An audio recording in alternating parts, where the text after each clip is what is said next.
Welcome to the Integrated Schools Podcast. I'm Andrew, a white dad from Denver. And I'm Val, a black mom from North Carolina. And this is Race, Class, and Power in Our Schools. Mark and Max from School Colors. School Colors! Woo!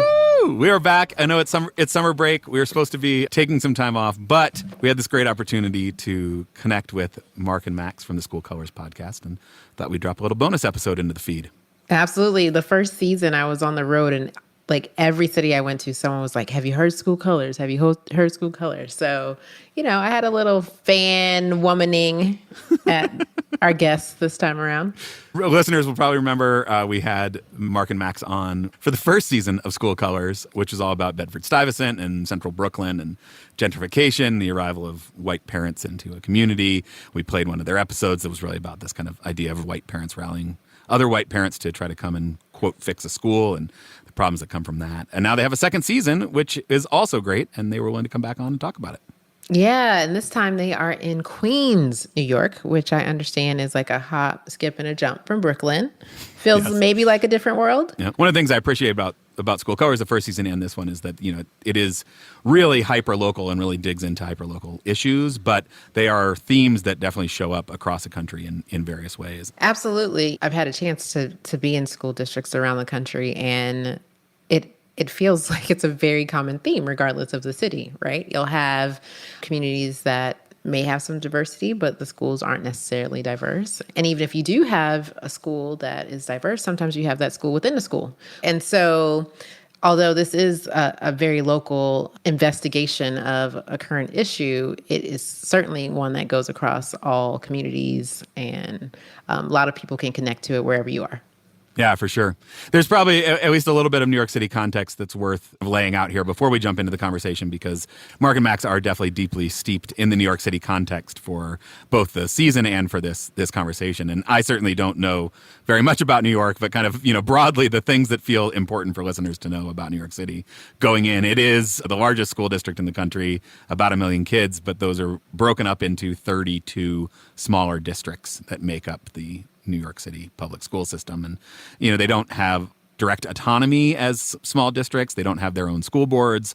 They are all under mayoral control, but they do have these things called community education councils, or CECs.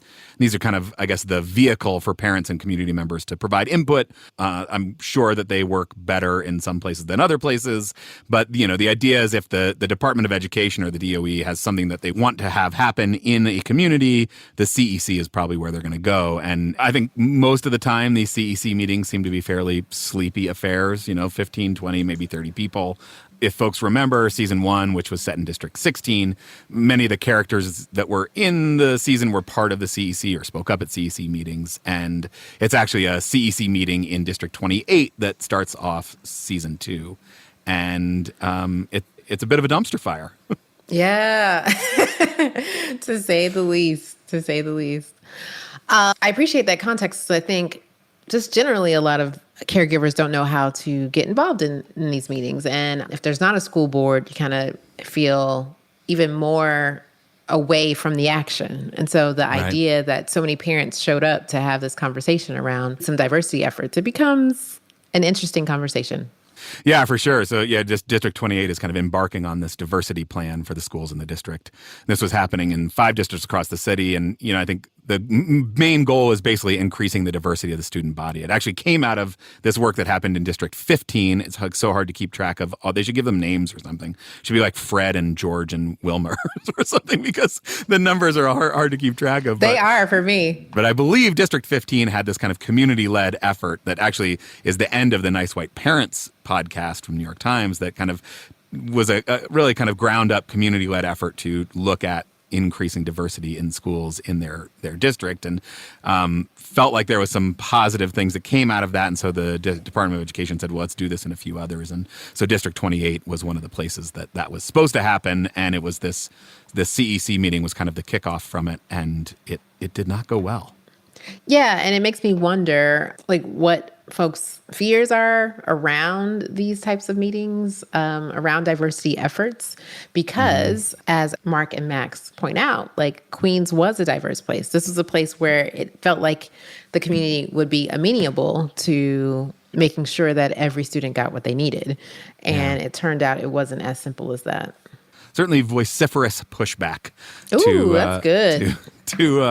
to a plan that didn't even exist. I mean, there's so much that gets packed in here, and why listeners should definitely listen to the whole season Yeah. of School Colors, because they said we were going to start this planning process. There was no plan yet, but people already showed up furious about their kids being put on buses and Yeah. the quality of their schools going down and all these things that weren't even actually part of the conversation yet. Like, had not happened at all. And I think it really gives us, all of the listeners, an opportunity to unpack some of the fears that we may have that we haven't named yet. And I think a lot of people will see themselves if they listen to School Colors Season 2. Yeah, for sure.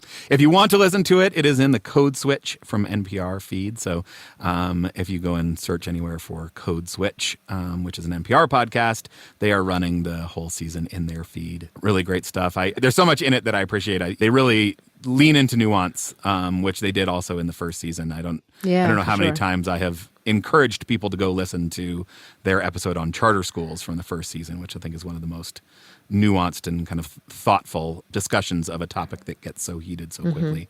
And what I really appreciate about this season is they do kind of move out of something that we've been talking about here, moving out of the kind of black-white racial binary and really, really bringing in other stories as well. Right. You know what I wish also moved out of the black-white binary? Anti-blackness, but it doesn't seem to. Yeah, that does seem to be a consistent theme. Yeah, for sure. Through this conversation. Yeah. Yeah, for sure. I know this conversation didn't do anything for your white supremacy headaches. So. Absolutely nothing. But the people were nice. Yes, they were very friendly. The other thing that I just appreciate about the season is how interconnected they are when they talk about schooling and housing. And again, I don't know much about Queens, but they had me Googling, internet searching, trying to find out, what these communities were actually like. And I learned a lot. So I'm hoping that folks take an opportunity to not only interrogate schools and what's happening there, but what's happening in their neighborhoods, because they are so intertwined. Yeah, and I appreciate that they again, kind of leaning into that nuance, like housing and school segregation are intertwined, and that is a thing that people say to stop the conversation. Correct. Oh, well, your schools are segregated because your housing segregated. There's nothing we can do, and so move on. And they really push past that, which is nice. All right, should we take a listen? We should. All right.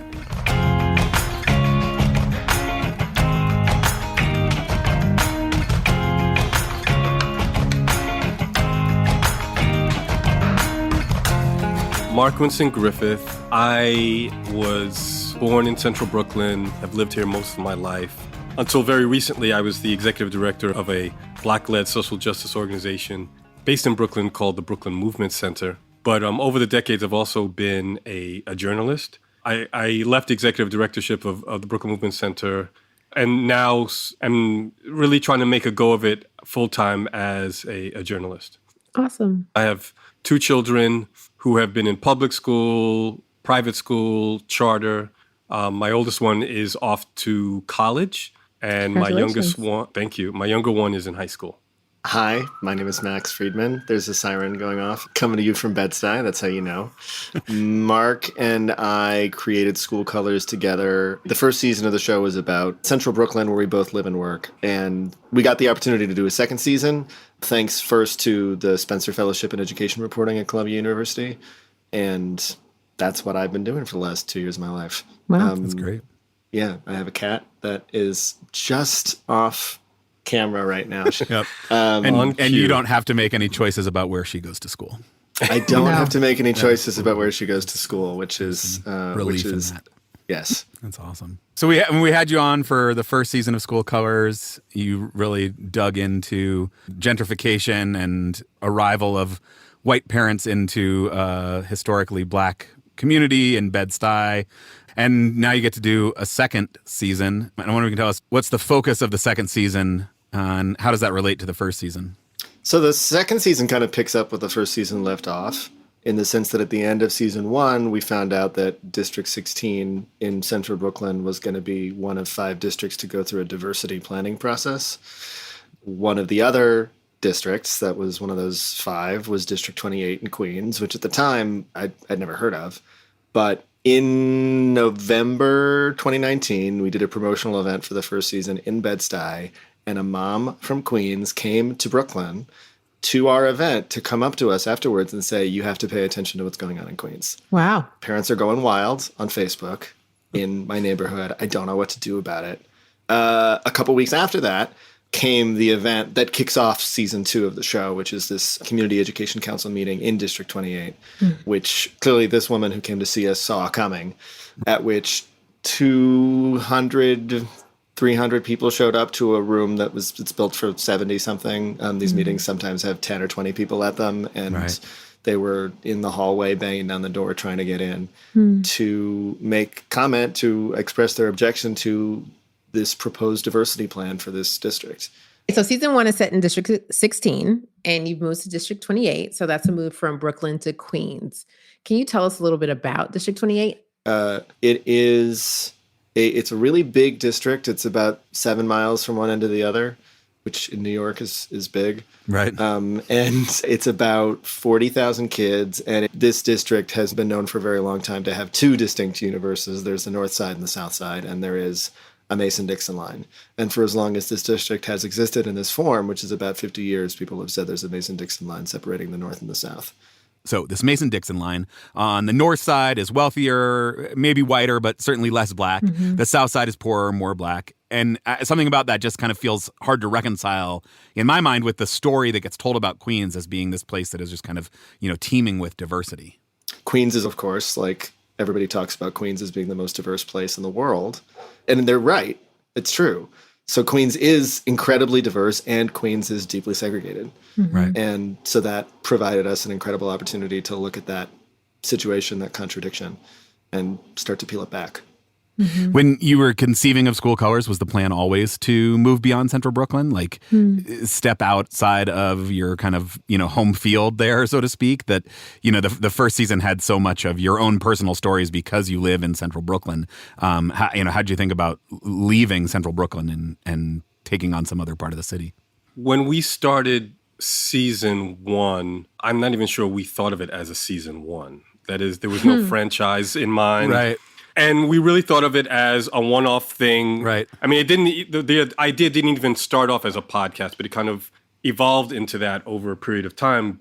And so the theme has always been race, class, and power in American cities and schools. And as Max mentioned, when we heard about District 28, we saw it as an opportunity to do some things that we felt, I won't say limited by, but when we were doing season 1, first of all, season 1 was very personal to us.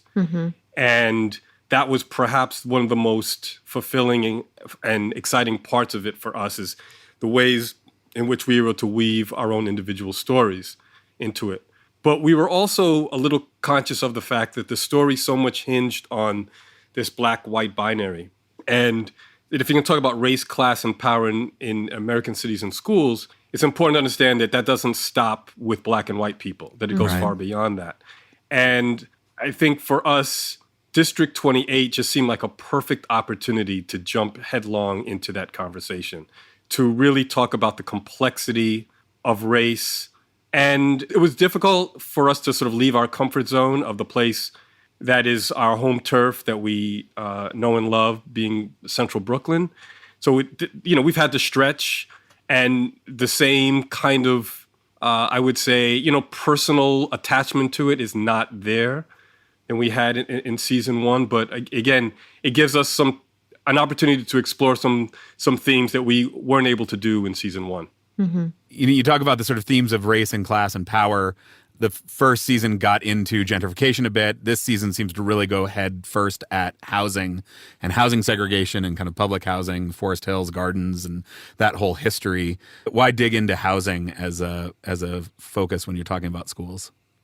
So the first season actually started its life for me as research that Mark and I did together while I was in grad school for urban design. So that the connection between housing and schools has been my interest really from the beginning, from before the beginning. Right. Okay. And so I was really excited that this season gave us the opportunity to focus squarely on housing. In episodes 2 and 3 in particular, there's chunks of it that are just housing stories, which I was excited to get into because, so many people said to us, And it's such a cliche as we were reporting this season, like, well, the schools are segregated because neighborhoods are segregated.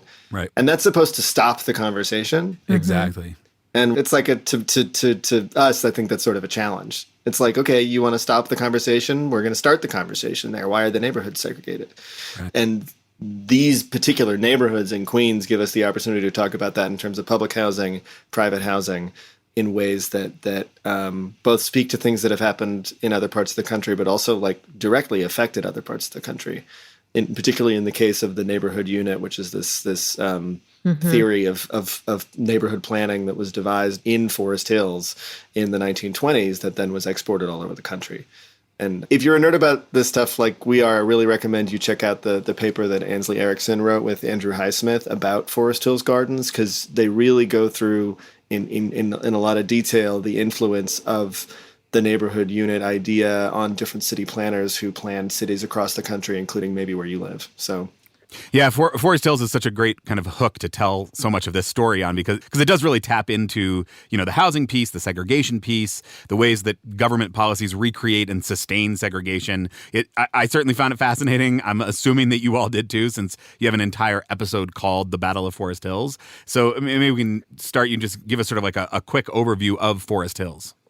So when we talk about the north side and the south side of the district, when we're talking about the north side, most of the time we're talking about Forest Hills. And Forest Hills is, I would say, a middle-class neighborhood, upper-middle-class neighborhood with a kind of upper-class enclave inside it. And that's Forest Hills Gardens. And Forest Hills Gardens looks like no other place in New York. It doesn't actually have walls around it, but it might as well. The street grid is designed so that it feels hard to get into. You can't park there without a permit, which is not true in any other part of New York that I've ever been to. The street signs are different. It's all designed like a Tudor village.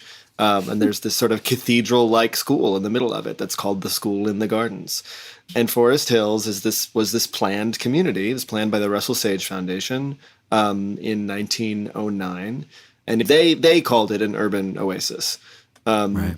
The city was growing incredibly fast in the first decade of the 20th century, and it was dirty and industrialization and lots of immigrants. And the Russell Sage Foundation wanted to prove that you could live the good life inside the city limits, and so they built this place. And then the story that we tell, or that the historian Ansley Erickson tells, is that there was a planner who lived there, who was employed by the Russell Sage Foundation, who was inspired by living there to say, oh, this is what every place should be like. Every neighborhood should be like this. This is what a good neighborhood is.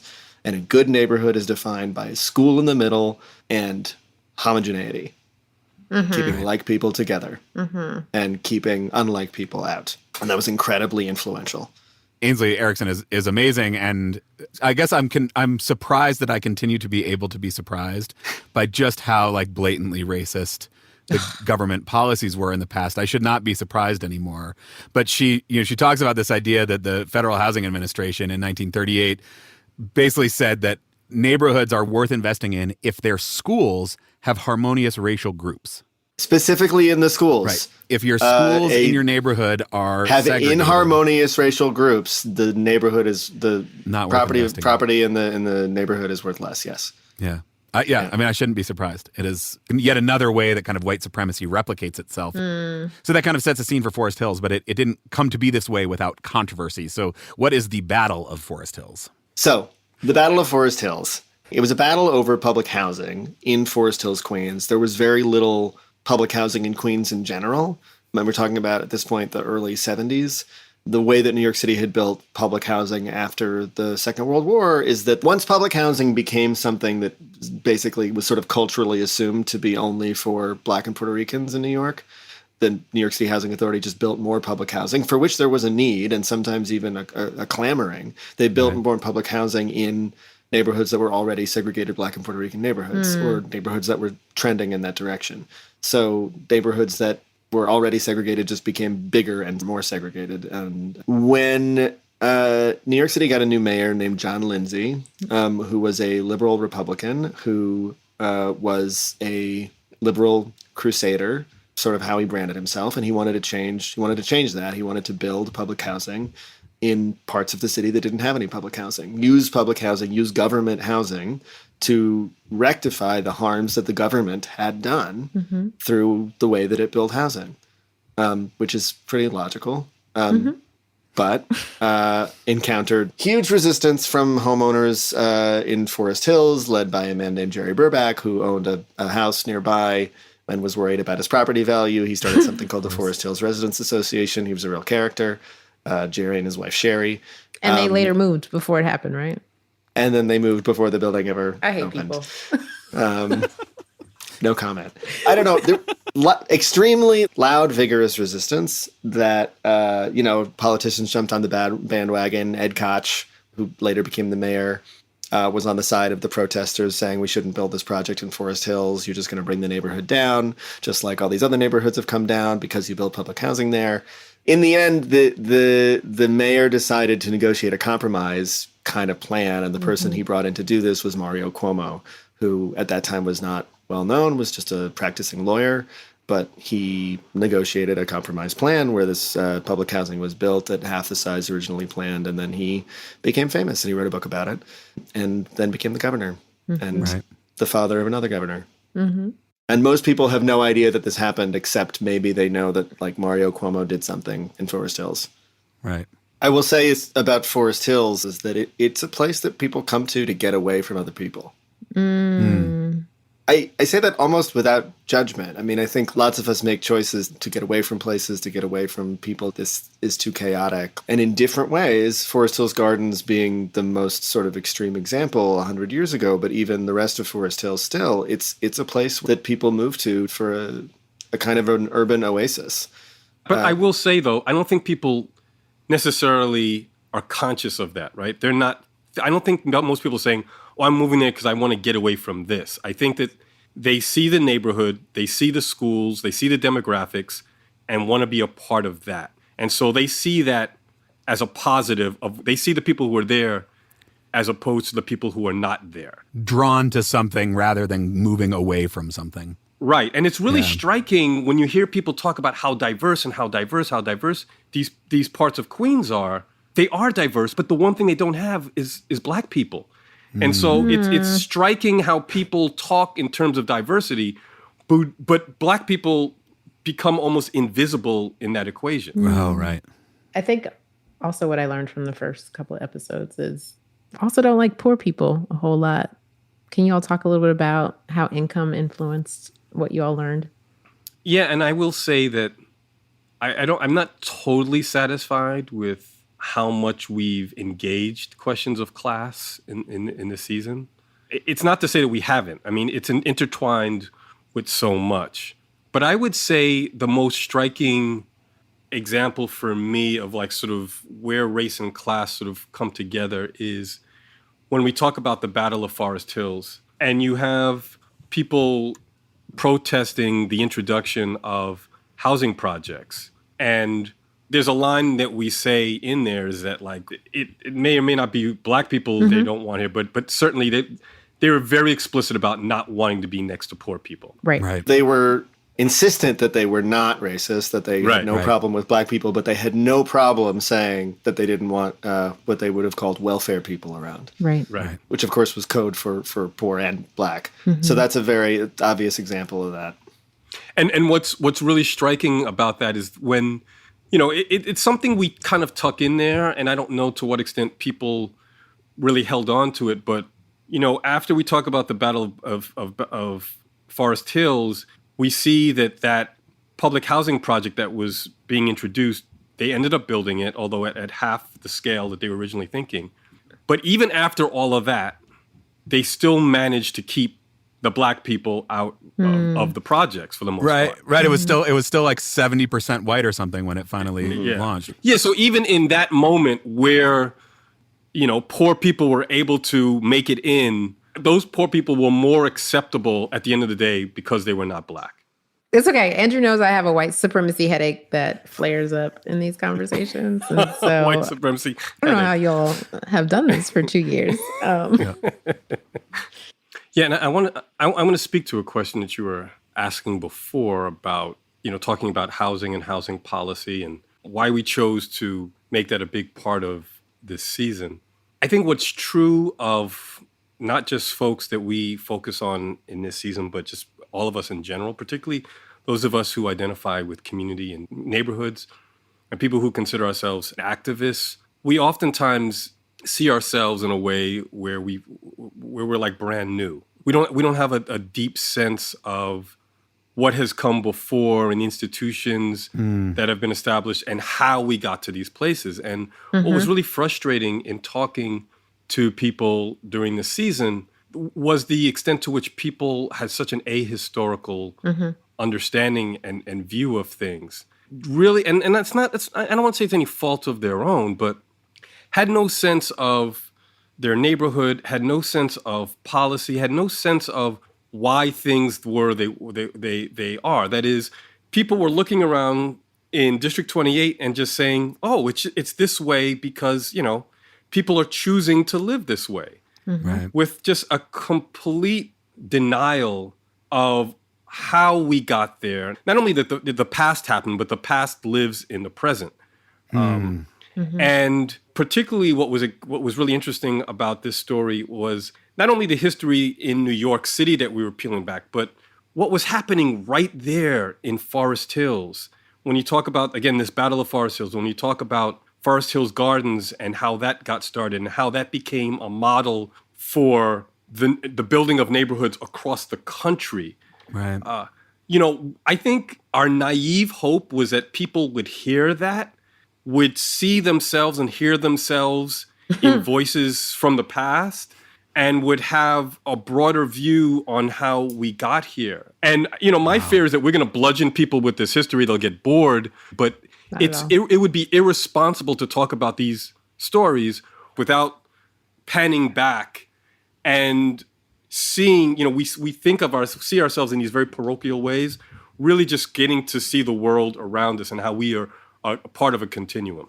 And I'll add one thing about the Battle of Forest Hills, just because I think you could hear the way that I described it and go, "Oh, it's one public housing complex and people got mad." Of course they did. Right. This is what white people do. Common story. Whatever. We have a word for it. It's just NIMBY Right. shit. It's not that surprising, except that the Battle of Forest Hills became a national story because it happened at a real potential pivot point for public housing, for government housing, and really for the sort of for the liberal state, for the New Deal liberal order, in the sense that this very active government intervention in the housing market, which was the building of public housing all over the country. In New York, the mayor and the New York City Housing Authority saw the ways in which that had done harm to people and wanted to redress that harm. Using the power of the government. And instead what happened is that we just stopped building public housing. Yeah. Right. And specifically because of the Battle of Forest Hills, as government officials acknowledged at the time, certainly put the stop on the idea of using government housing to integrate neighborhoods in the way that they had wanted to do with the Forest Hills houses. Right. That never happened, and Forest Hills became a cautionary tale. Yeah. Right. And that's, before I use the term ahistoric, but also people don't have a sense of the ripple effect and the impacts of what they're doing now on future generations. Correct. As far as policy, as far as people's lives. Right. And so you have to understand that when you are in the position today, you are dictating policy and practice for generations to come, and that has an impact on countless lives and countless opportunities. And so when I talk about a continuum, it's not just looking backwards, it's also being conscious of, what happens going forward. Yeah, I love that you find these people, these characters, so it's like easy to find yourself drawn to, maybe either repulsed by or kind of drawn to people from the past, because I do think it kind of forces you to look at, these were people very similar to me who are making decisions in this moment, and hear these kind of ripple effects. And hopefully at least that does then push people to think, okay, well, like, what am I doing now that 50 years from now there might be a podcast about, or a holographic cast or whatever it's going to be 50 years from now that is like, what is that story that's going to be told 50 years from now about people here? Because there's certainly people who show up in this season, people from 50 years ago, who don't come across that great. Like, what are we doing now to make sure that we are, less likely to trigger that kind of reaction 50 years from now.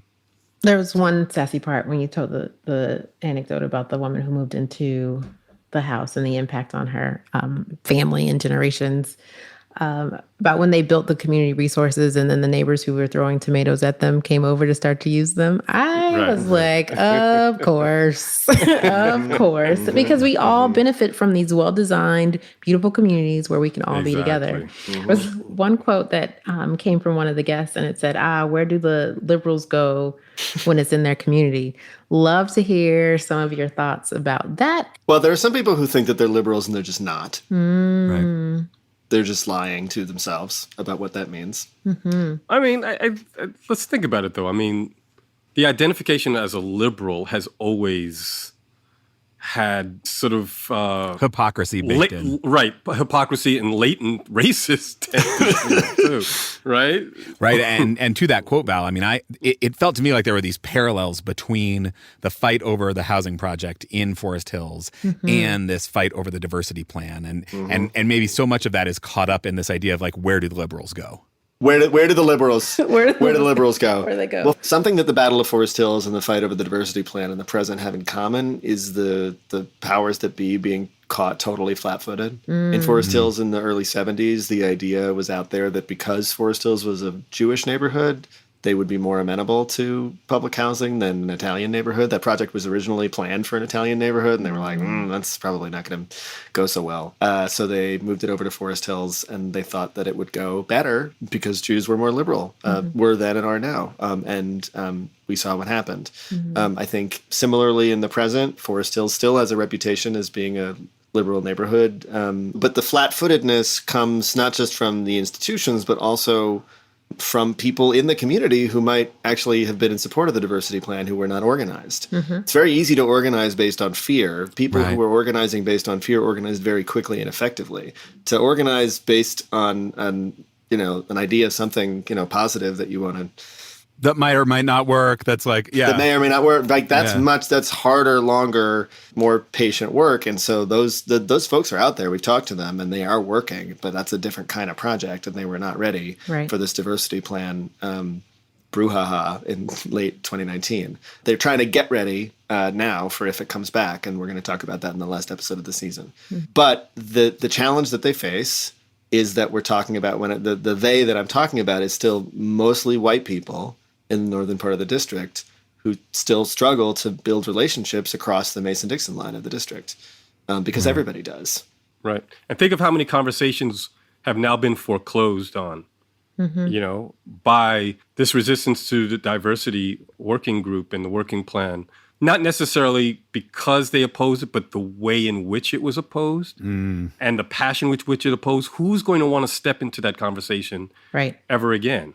Right. So you dig into this, like the process around Forest Hill Gardens and the kind of community engagement process and the, powers that be being caught flat-footed a little bit, which feels like a complete echo of where the whole season starts, which is this kind of diversity plan that all of a sudden people are showing up, and no matter how many times this poor woman says there is no plan right now, nobody believes her. They're like, and I think as you said, right, like people show up when they're pissed. And so like, Forest Hill Gardens went through a whole community engagement process. They filed all the paperwork. Like, here it is. We've done the community engagement. Now we're going to start doing it. And all of a sudden people show up and they're furious. Or you have this diversity plan where people are like, I already know what's going to come because it happened in this other district. And so they're going to show up furious. But like, what does it look like to do this better? Like, what does community engagement look like that actually brings people along, that doesn't just cater to the loudest voices, that doesn't just cater to the voices with the most privilege? Is there a better way? Certainly being caught flat-footed, we see doesn't work, but like, what does it look like to do it better? This was supposed to be the better way. I mean, the thing, the people who were behind this process in District 28 and these processes around the city believed that they were innovating a better version of community engagement around these issues. Right.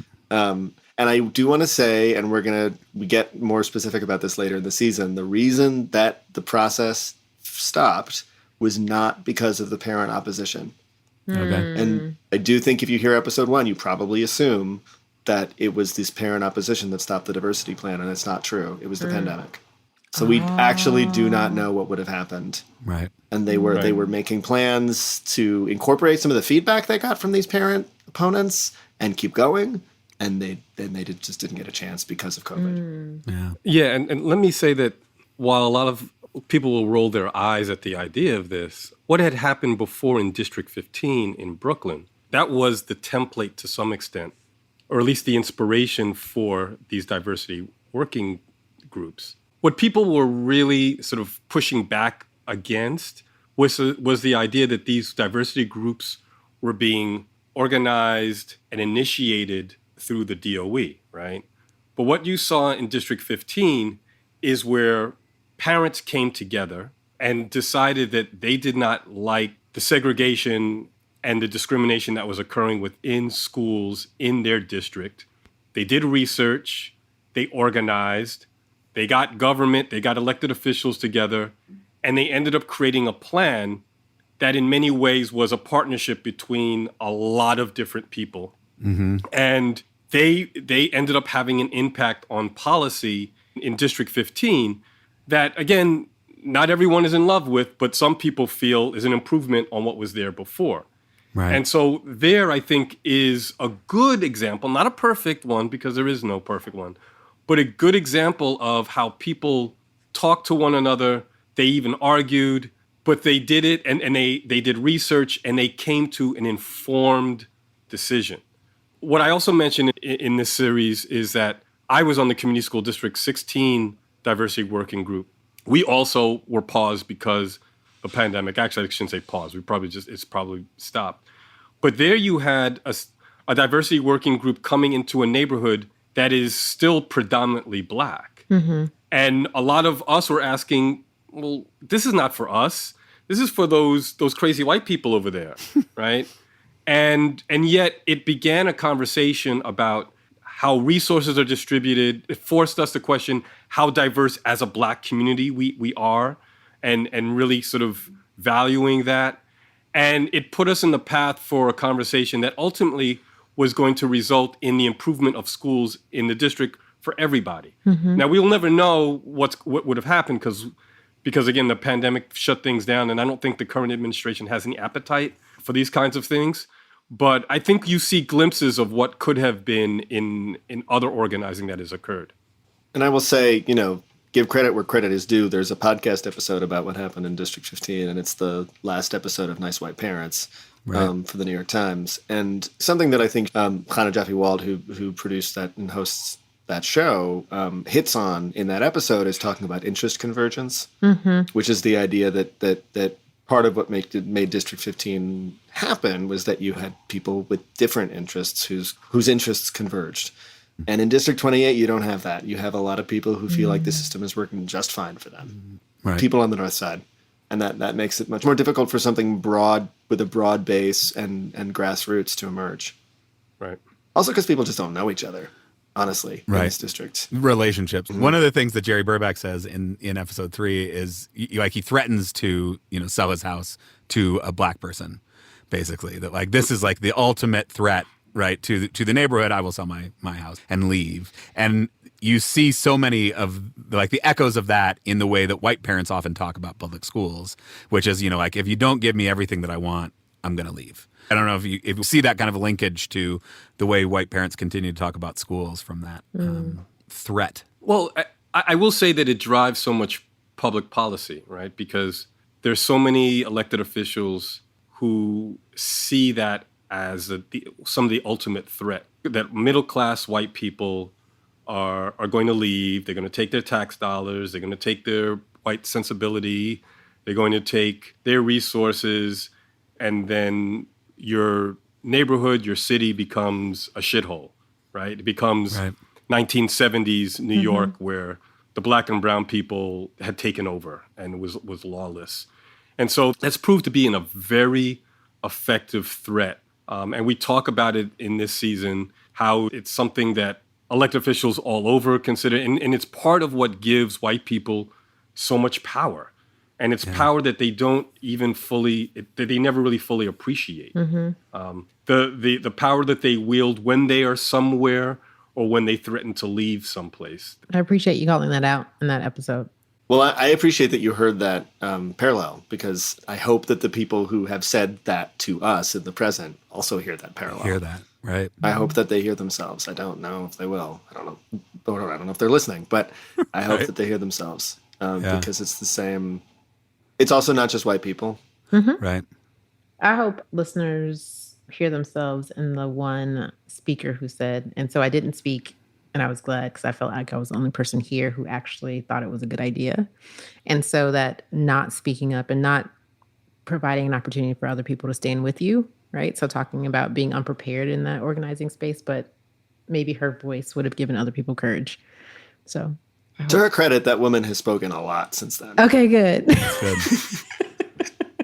But yeah, I mean, Good. that's the moment. And, like you said earlier, anger is like a powerful driving Yeah. force. We've talked about this before, like it burns fast and bright and also burns out. So like, where is the moments, particularly as a white person, to take that kind of power that you may not recognize and just stand up and say, I think this is a good idea. We're constantly encouraging listeners to think about those opportunities and stand up and say something, because it probably doesn't alter the course of history in massive ways, maybe, but maybe that is that kind of opportunity to kind of shape what the holopod graphical whatever 50 years from now is talking about. I like how futurist this episode has become. Not sure how we got here. There's this theme you come back to a couple of times of I forget who said it, but something about folks just want to help the South Side, but like on behalf of the South Side, not with the South Side. That there's been this like theme of like, well, I know what the South Side needs. I know how we need to help the South Side out or whatever. But it's not in relationship with people. And it sounds like that's sort of what you were saying, Mark, is we look at places that it's successful, and it maybe is successful because there is actually a community that comes together and says, our interests converge. Here's what we actually want. Let's go do this. And then I think there's, maybe it's neoliberalism, maybe it's kind of politicians who want an easy win. But it's like, well, let's just like copy and paste that somewhere else. And if there isn't that same kind of community relationship and community buy-in, it feels like doing to rather than doing with. Right. And it was so striking how people were saying, look, all you have to do is fix those schools. Don't worry about mixing up kids. Don't worry about us over here on the North Side. All you have to do is fix those schools in the South. And people just never saw themselves in relationship to those people in the South. Correct. And did not see the extent to which their fates were connected. And that's the problem with self-interest. If you can only see the self-interest up to like the tip of your nose, then it's a problem. But if you can see your self-interest in not only in other people growing and prospering, but being in relationship to them while that is happening, that is far different than what we were hearing coming from people in District 28. And I will say, in the last episode of the season, I think we are going to tie a lot of what we've talked about to kind of national politics and things that have happened around the country in the last 2 years. Yeah. In the self-interest talk, I think it's Kumo, and I pulled this quote. Remember, we have to do this because we love ourselves, not because we love them. In the end, the only thing that works is self-interest. Yeah, that quote was rough. Definitely encourage listeners to go listen to it. It does feel like maybe a single listen is plenty, but you have Mario Cuomo saying just really appalling things about Black and brown folks, and basically kind of ending up on the side of, but it's in our self-interest as white people to try to, I don't know, basically like make them better people. Yeah. How even in, again, that liberal space, we are disparaging Black and brown people and under-resourced people. And it feels just gross. It just feels gross. Yeah, no, that quote, that quote was like a low point. That quote was rough. It's a gut punch. Yeah. Y'all gave a warning too. So thank you for that. Right, it's true. Andrew knows this. So we just moved into a neighborhood. I have a white neighbor right to my left, a Black neighbor to my right, white neighbors down here, Black neighbors down here, Latinx neighbors. We're like super diverse. Picked it, really excited about it. None of the white parents send their kids to the public school that is a walk from here and across from a golf course. I think I understand already. But I think even in that, right, even with that neighborhood segregation, when we do have these integrated neighborhoods that we really work to find and to be a part of, and we can wave to our neighbors and I say, what school do your kids go to? It's the charter or the private school. I think I'm just shocked, right? Because we've worked so hard. And so my kid's school, which is a 90-second drive away, is all Black and brown. And that just befuddles me. So any insight that you all have just based on your reporting so far? Yeah, I mean, this is a constant theme for us, and it has been in both seasons. And in this season, you will actually hear a parent say, why doesn't anyone want to be with us? Why does anyone want to be with us? And this is a Black mother talking about the fact that what the opposition to diversity planning process seemed to represent was people just recoiling at the idea of sharing space, sharing classrooms, sharing neighborhood with Black people. Mm-hmm. Now, I do think it is more complicated than that. And at some levels, it's not, right? There's a theme that I think we're going to come to in the last episode. We can get really sort of in the weeds or in the sky about integration and segregation and why people do this and why people do that. But at the end of the day, what we have to really come to grips with is that classrooms and schools with Black people, the assumption is that they're inferior. Mm-hmm. The assumption is that the education that they're providing is inferior. The assumption is if you want a good education, you have to be next to a white body or at the very least a non-Black body. Mm-hmm. And that's really difficult to hear, but it's something that I think is pervasive in New York City and across the country. And it's something that's not only internalized by white people and non-Black people, but I think by Black people as well. And so, a big part of this season is not only asking why are people not coming to schools on the South Side where you have a predominantly Black neighborhood, but also why are predominantly Black schools persistently struggling? And so, yeah, I don't know if I have a nice, neat answer for you, but it is one of the themes that we explore in this season, and I think one that we're constantly trying to come to grips with. And as a Black parent myself, and as someone who has navigated those issues, it's something that I ask myself every day. Mm-hmm. The first half of the season plus is great. It's another wonderful contribution, I think, to the conversation. The first season was amazing, and this is it too. I really appreciate the living into the nuance, the idea that there are not simple answers to any of these things, that housing is a problem and schooling is a problem, and we still have to try to fix both of them, that integration is potentially powerful and potentially harmful, and we have to kind of deal with both of those things, that the power of community and coming together. I just feel like you guys do such a great job of leaning into all that, and really grateful that it's out in the world and people can listen to it, and encourage everybody to go listen to all the episodes and the last couple that are coming out soon.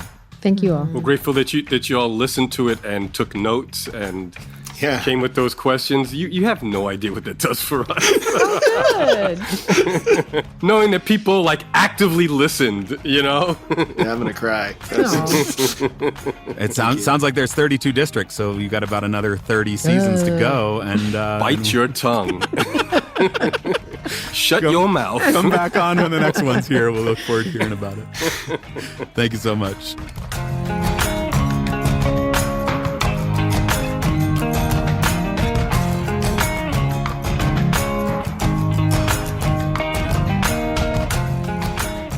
So, Val, what did you think?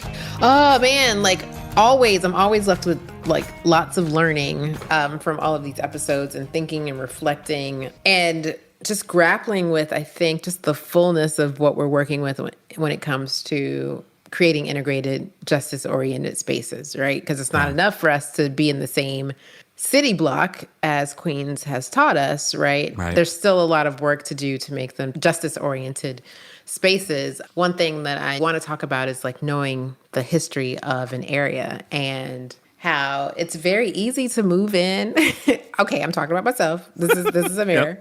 Yep. It's very easy to move into an area and just make assumptions about why things the way they are, or make assumptions that people haven't been working to change the conditions that are there. And so my school district in Florida, like, we definitely needed to diversify the teaching population. And I thought that was going to be really easy. What I did not know is that we were under a consent decree. I think it was up until 2006.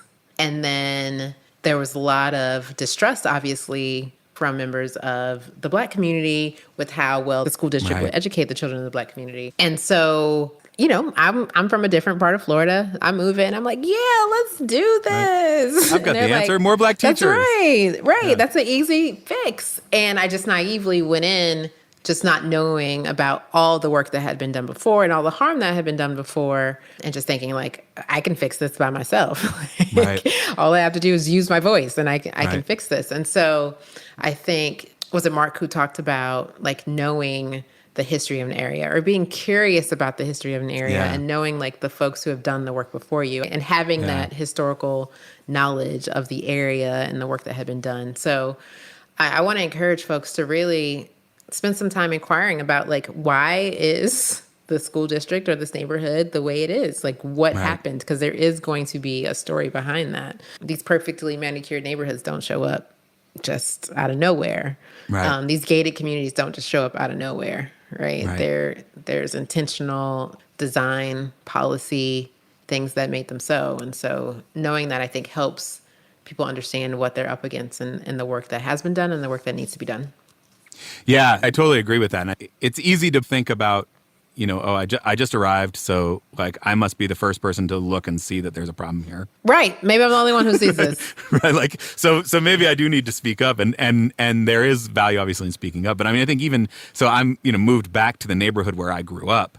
Certainly have, like, some kind of historical context and understanding of the neighborhood. But even then, coming back here, there's like a whitewashed version of the story that gets told. That it's, even if you've been in a place for a long time, I think there's, like, still work to do to then go out and learn, like, what's the real history, what's actually happened here, who are actually the voices who maybe don't get elevated, who maybe aren't the ones that make this nice, neat story that shows up in a magazine profile of a neighborhood, but who are the people who are out kind of, like, actually doing the work. And I feel like I've spent a lot of time, even just in my own neighborhood that I feel like I know really well, learning and unlearning so many things about the past. Well, I can guarantee there have been marginalized voices that have spoken up, right? I can guarantee, because as we know, and I hope continues to be a running theme through all of the conversations that we have, Black and brown caregivers love their kids, want the best for their kids, don't want shortcuts for their kids. Right. We know this. So we know that folks were speaking up in spaces where their children aren't being served. Right. Yeah. Yeah, there's a lot tied up in that. Yeah. You know, one piece of it is the way that we, white and otherwise privileged folks, are able to kind of manipulate the system to actually get better quality for our own kids. To, you know, use the school choice processes or the charters or the magnets or, you know, whatever the kind of tools are in your district to get into a place that is actually probably doing a pretty good job of serving your white kids, at least academically. And then there's the lack of relationships. There's a lack of understanding, and this narrative that Black and brown folks don't care about education, that then, you know, kind of gives this permission structure to be like, well, I care about education, so I know what's best, and I'm going to come in and, you know, I'm brand new here, and the problem is that I have not yet been in your school. The reason your school is not great is because I have not yet come and, you know, bestowed my what Mark talked about, like, white sensibilities on your school, and that's why it has not been successful yet. Yeah. No, that sounds like a hot mess. And it sounds like the truth. Right? It sounds like the way some parents approach, unfortunately, even with the best intentions, some of these integration efforts, right? Right. And I think that's why it's essential that you need a community to help be a mirror to how you're showing up. You know, you need some other folks to say, hey, you know, I need you to slow down a little bit, or I need you to, like, listen a little bit to what is happening. Redirect that enthusiasm in a more helpful way. Yeah. Absolutely. Yeah, and that piece of kind of white parents able to get what they want, or privileged parents able to get what they want, that I think, you know, we talked about in the conversation about, District 15 had this like interest convergence that there were a lot of folks with a lot of, from a lot of varying backgrounds with a lot of different amounts of kind of social capital who all felt like things weren't working exactly the way they wanted it to.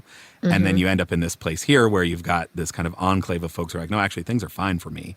And those are the folks with the most kind of unearned power and capital. And they're sort of like, yeah, sure. Like we would like better schools, but like, don't try to fix it in my Like fix them. Yeah, fix them. We can leave us out of this. Now, you said like, don't fix this in my neighborhood. And I will tell you, I need a white secret because it seemed like you and Max knew what was going on and I did not. What is NIMBY? Yeah, NIMBY, not in my backyard. Yeah. And I think you see it all over the place. NIMBYism, the like progressive ideals are worthwhile, but not if they affect me at all, right? Oh, we should definitely have renewable energy, but not if it means a windmill that blocks my view of the ocean. We should definitely have integrated schools, but not if it means my kid doesn't get the extra special double advanced honors version of school. We should definitely have more affordable housing, but you certainly can't put it anywhere near my house. That is the kind of, NIMBYism. You should not teach me a new word you don't want me to use because literally every other episode, I'm like, look at that sounds NIMBY. like some NIMBYism. That sounds some NIMBYism over there. And I'm glad we can laugh together and still understand just the seriousness of what we are trying to accomplish. And it's my hope that people are pausing to reflect on their own actions and their ideas and how they might be showcasing NIMBYism.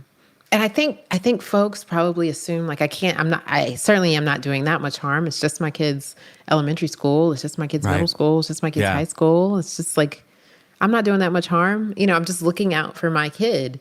And I think we just have to expand the ways in which we imagine the future where it's not just looking after my kid. It's how do we look after all the kids? Like literally all the kids can win. They can all win. Right.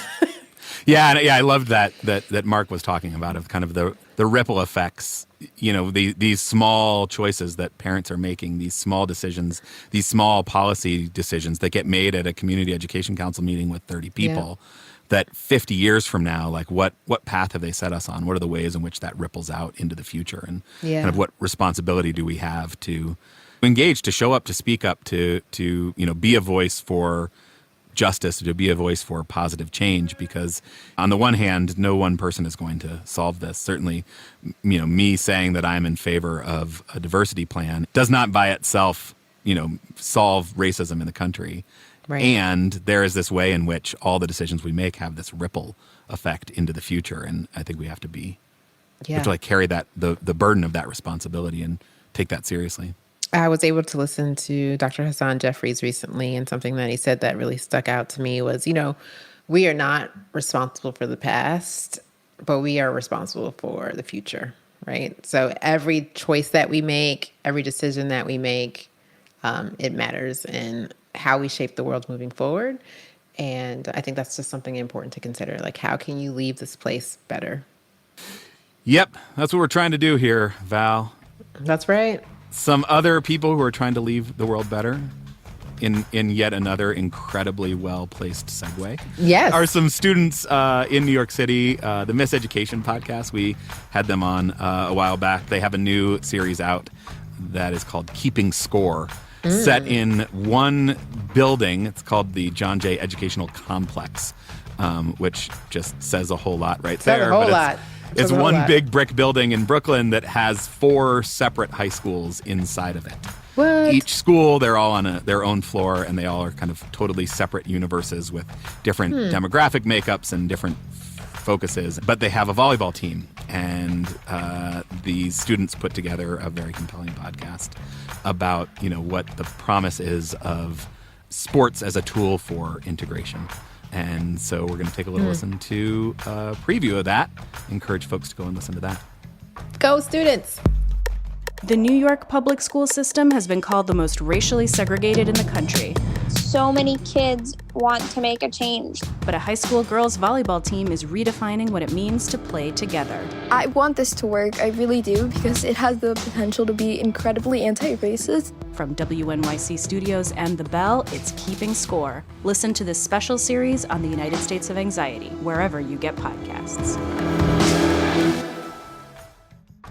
So yes, go check out the Miseducation podcast. Search for United States of Anxiety anywhere you get your podcasts.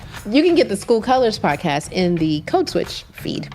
And you can always get our podcast right here on our own feed, where we will keep having these conversations. We will keep trying to find some joy.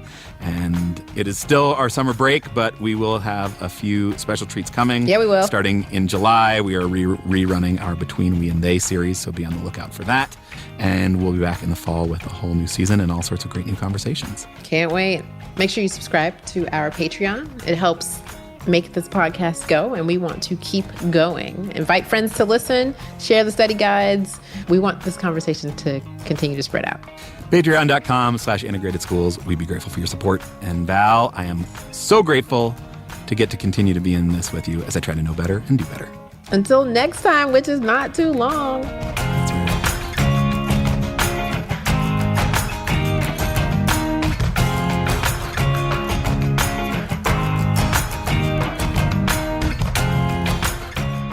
Right, what's that Phil Oakes, Love Me, I'm a Liberal? You know that song? No. Oh, you should. Right. It's from 1960-something. It's called Love Me, I'm a Liberal, and it slaps, as they say. Okay, all right.